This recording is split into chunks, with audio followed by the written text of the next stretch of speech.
Okay, just going to do a short video here, it won't be terribly long, to explain the foundation for people who come from different arts, and so when they look at what we're doing in this, they get a little bit confused. First thing I'm going to mention is the high chambering of the arm. Now, a lot of the Okinawan styles will chamber the arm down towards the waist.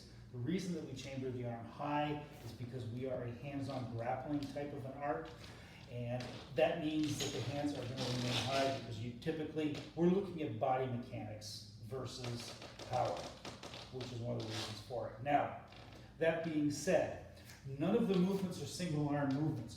You will see in the martial arts world a middle block done this way. That's a power movement. We do it two arms simply because it's body mechanics.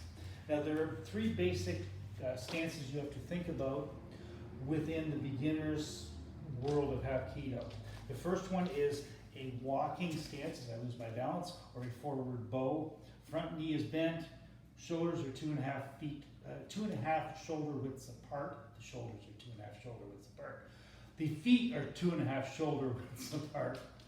Okay? And you want the feet to be facing forward as much as possible. If you can do it in a triangle, even better.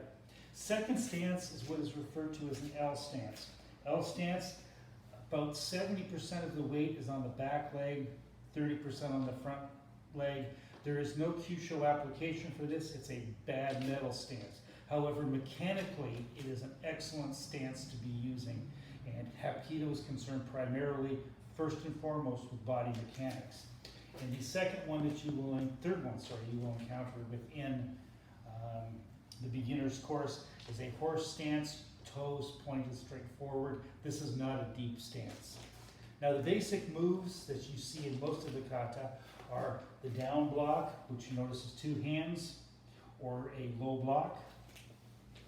Middle punch, or any high punch, is with the fist at a 45 degrees and the arm chambered. Then you will have the outward forearm, the knife hand outward middle block, or the outward forearm side block, which is exactly the same movement, with the exception of the hand being open or closed. You have a high block, which is not truly a high block, it's just called that. It comes from the shoulder and it goes across the face. It is not this way. We don't actually use the true Okinawan high block in the art form whatsoever. Elbow strike, which is more of a forearm strike than an elbow strike. And again, you're just bringing the person in towards you.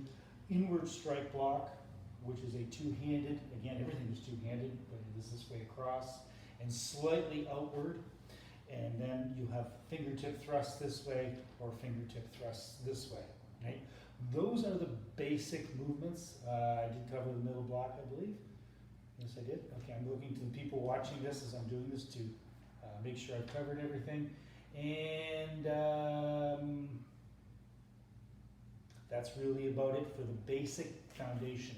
Now, we also do this as you're moving forward, but that's pretty much the same as the kata. But that is the basic outline of how the foundation is and what the foundation movements are. And there are advanced versions of them, but we'll get into that at a different point in time. And in a subsequent video, we'll talk about the L stances, just to separate them, because they're slightly different movements. Thanks for watching. Catch you next time.